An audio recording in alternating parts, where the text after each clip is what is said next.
بسم اللہ الرحمن الرحیم۔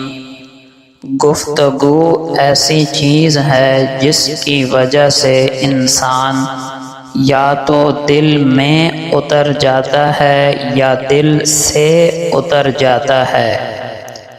کبھی کبھی ٹھوکریں اچھی ہوتی ہیں، ایک تو رستے کی رکاوٹوں کا پتہ چل جاتا ہے اور سب سے بڑھ کر سنبھالنے والے ہاتھوں کا پتہ چل جاتا ہے۔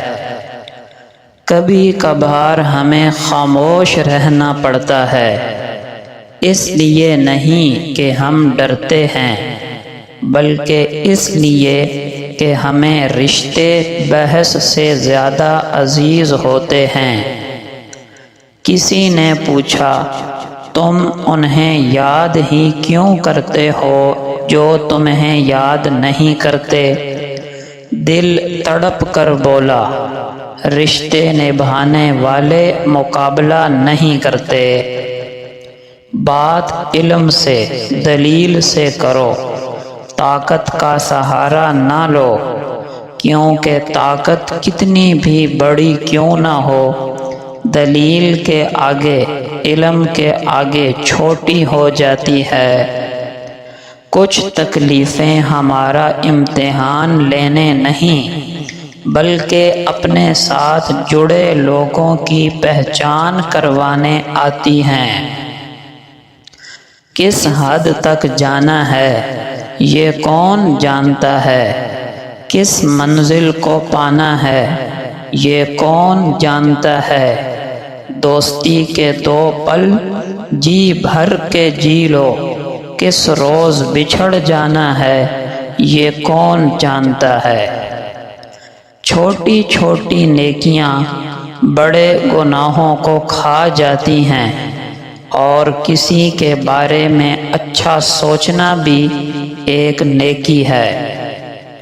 میں دوا کی تلاش میں رہا دعا کو چھوڑ کر، میں چل نہ سکا دنیا میں خطاؤں کو چھوڑ کر، حیران ہوں میں اپنی حسرتوں پر اقبال، ہر چیز خدا سے مانگ لی مگر خدا کو چھوڑ کر۔ یہ زندگی تب تک ہلکی ہے جب تک ہمارے سارے بوجھ والدین کے ہاتھوں میں ہوں۔ یہ ضروری تو نہیں ہوتا کہ جو انسان ایک پرفیکٹ زندگی گزارتا نظر آئے، اس کی زندگی واقعی میں پرفیکٹ ہو۔ بہت سی کمیاں ایسی ہوتی ہیں جو انسان شیئر نہیں کر سکتا۔ اچھی سوچ اور اچھی نیت والوں کو سکون ڈھونڈنا نہیں پڑتا، کیونکہ ان کے دل ہمیشہ نکھری ہوئی صبح کی طرح روشن اور پرسکون ہوتے ہیں، لہذا سوچ اچھی رکھیے۔ اس سے کوئی فرق نہیں پڑتا کہ آپ کتنی زبانیں جانتے ہیں، دل کی زبان جاننا آپ کو قیمتی بنا دیتا ہے۔ اچھے لوگ ہمیشہ خوبصورت ہوتے ہیں، ان کو کہنا نہیں پڑتا کہ وہ کیا ہیں، کون ہیں، وہ بس اچھا کر کے دکھاتے ہیں۔ کبھی کبھار ہمارے فہم میں بھی وہ بات نہیں ہوتی جسے لے کر سامنے والا غلط فہمیوں کی لمبی لسٹ اپنے دماغ میں بنائے ہوتا ہے۔ مشورہ ان لوگوں سے لو جو اس کام میں ماہر اور آپ کے ساتھ مخلص ہوں، اور مشورہ اس وقت دو جب آپ مشورہ دینے کے اہل ہو، ورنہ دوسروں کی زندگی برباد نہ کرو۔ ایک درویش کے خوبصورت جملے۔ اللہ تعالی ہمیں قرآن کے ذریعے یہ پیغام دیتا ہے کہ زندگی کو چھوٹے چھوٹے جھگڑوں میں، مسئلے مسائل، لالچ، حسد اور امیدی کے نام نہ کرنا۔ یہ زندگی بہت قیمتی ہے، اسے کسی بڑی منزل اور بڑے مقصد کے ساتھ گزارنا۔ بڑی منزل کے مسافر کی 5 نشانیاں ہیں، دراصل یہ اشارے ہیں، اور دنیا کی 1000 سالہ تاریخ میں جتنے بھی انسان اور بڑی منزل کے مسافر گزرے ہیں، ان میں یہ خوبیاں ضرور موجود تھیں۔ نمبر 1، دنیا کے تمام بڑے انسان معاف کر دینے کے عادی ہوتے ہیں۔ وہ اپنی غلطی پر معافی مانگ لیتے ہیں اور دوسروں کی غلطی کو معاف کر دیتے ہیں۔ دراصل معاف کرنا علامت ہے کہ آپ کوئی بہت اہم کام کرنے جا رہے ہو۔ وہ کام اتنا اہم ہے کہ راستے میں آنے والے کی غلطی کو آپ نظر انداز کر کے آگے چل پڑتے ہو۔ بڑے لوگ نہ غیر ضروری بوجھ اٹھاتے ہیں، اور گلہ شکوہ ایک غیر ضروری بوجھ ہے۔ بڑی منزل کا مسافر دوسروں کے لیے جیتا ہے۔ اسے خبر ہو جاتی ہے کہ زندگی کے بعد بھی زندہ رہنے کا راز خدمت میں ہے۔ وہ سب کی خیر سوچتا ہے، اس لیے قدرت اس کے نصیب میں خیر ہی خیر لکھ دیتی ہے۔ خوش اخلاق انسان ہی خوش قسمت انسان ہوتا ہے۔ تاریخ گواہ ہے کہ آج تک کسی خوش مزاج انسان کو اپنی قسمت پر نہیں رونا پڑا۔ دوسروں کو عزت دینے والا، نرمی اور پیار سے بات کرنے والا اور آسانیاں بانٹنے والا دراصل بڑی منزل کا مسافر ہوتا ہے۔ بڑی منزل کا مسافر سب میں رہتا ہے، سب میلے دیکھتا ہے، لیکن اس کی نظر اپنی آخری منزل پر ہوتی ہے۔ بڑی منزل کا مسافر اس کام کو تلاش کر لیتا ہے جس کے لیے اسے دنیا میں بھیجا گیا۔ اپنی شناخت کے بغیر کوئی انسان عظمت حاصل نہیں کر سکا۔ کامیابی کا سفر خود شناسی سے شروع ہوتا ہے، اور خود شناسی کسی خود شناس سے شروع ہوتی ہے۔ ارشاد باری تعالی ہے، اللہ وہی ہے جس نے 7 آسمان اوپر تلے پیدا کیے۔ اے دیکھنے والے، تم خدائے رحمان کی تخلیق میں کوئی نقص نہیں دیکھو گے۔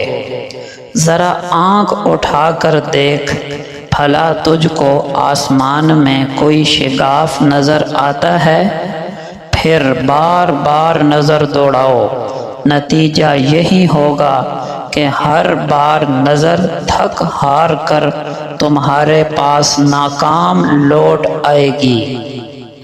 رسول اللہ صلی اللہ علیہ وسلم کا پاک ارشاد ہے، 3 طرح کے لوگوں کی طرف اللہ تعالی قیامت کے دن نظر رحمت سے نہیں دیکھیں گے۔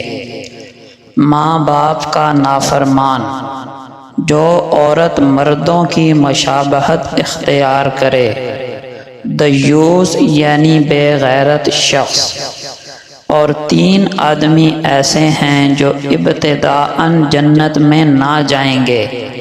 شراب کا عادی، ماں باپ کا نافرمان، اور احسان جتلانے والا۔ آپ صلی اللہ علیہ وسلم کا پاک ارشاد ہے کہ اللہ تعالی نامہ اعمال لکھنے والے فرشتوں سے فرماتے ہیں کہ جب میرا کوئی بندہ کسی برائی کے ارتکاب کا ارادہ کرے تو اس وقت تک اس کے نامہ اعمال میں برائی نہ لکھو جب تک کہ وہ برائی کر نہ لے۔ پھر اگر وہ برائی کر لے تو ایک برائی لکھو، اور اگر وہ بندہ برائی کرنے سے پہلے صرف میری وجہ سے برائی چھوڑ دے تو اس کو چھوڑنے کی وجہ سے اس کی ایک نیکی لکھ لو، اور اگر میرا کوئی بندہ نیکی کا ارادہ کرے تو اس ارادے پر ہی اس کی ایک نیکی لکھ لو، پھر اگر وہ نیکی کر لے تو اس کا ثواب 10 گنا سے لے کر 700 گنا تک لکھ لو۔ آپ صلی اللہ علیہ وسلم کا پاک ارشاد ہے، بلا شبہ سچ آدمی کو نیکی کی طرف بلاتا ہے اور نیکی جنت کی طرف لے جاتی ہے، اور ایک شخص سچ بولتا رہتا ہے یہاں تک کہ وہ صدیق کا لقب اور مرتبہ حاصل کر لیتا ہے، اور بلا شبہ جھوٹ برائی کی طرف لے جاتا ہے اور برائی جہنم کی طرف، اور ایک شخص جھوٹ بولتا رہتا ہے یہاں تک کہ وہ اللہ کے یہاں بہت جھوٹا لکھ دیا جاتا ہے۔ آپ صلی اللہ علیہ وسلم کا پاک ارشاد ہے، کسی شخص کے لیے جائز نہیں کہ اپنے کسی بھائی سے 3 دن سے زیادہ کے لیے ملاقات چھوڑ دے، اس طرح کہ جب دونوں کا سامنا ہو جائے تو یہ بھی منہ پھیر لے اور وہ بھی منہ پھیر لے، اور ان دونوں میں بہتر وہ ہے جو سلام میں پہل کرے۔ آپ صلی اللہ علیہ وسلم نے فرمایا، جمعے کا دن 12 ساعت کا ہے، اس میں ایک گھڑی ایسی ہے کہ کوئی مسلمان اس گھڑی کو پا کر اللہ سے مانگتا ہے تو اللہ اسے ضرور عطا کرتا ہے، لہٰذا تم اسے عصر کے بعد آخری ساعت میں تلاش کرو۔ آپ صلی اللہ علیہ وسلم نے فرمایا، اللہ کی قسم، اگر تمہارے ذریعے اللہ تعالیٰ ایک شخص کو بھی ہدایت دے دے تو وہ تمہارے لیے سرخ اونٹوں سے بہتر ہے۔ پیارے دوستو، اللہ جل شانہ کا ہر حکم ہمارے فائدے کے لیے ہے، چاہے بظاہر ہمیں اس میں فائدے کی بجائے نقصان اور سہولت کی بجائے مشقت نظر آئے، لیکن ہمارا یہ ایمان ہونا چاہیے کہ میرا رب مجھ سے محبت کرتا ہے، وہ مجھے کوئی ایسا حکم دے ہی نہیں سکتا جس میں میرا نقصان ہو، لہٰذا نماز ہو، روزہ ہو یا کوئی حکم ہو، اس جذبے کے ساتھ عمل کیا جائے کہ میری دنیا آخرت کی کامیابی، فلاح اور فائدہ اسی کے اندر موجود ہے۔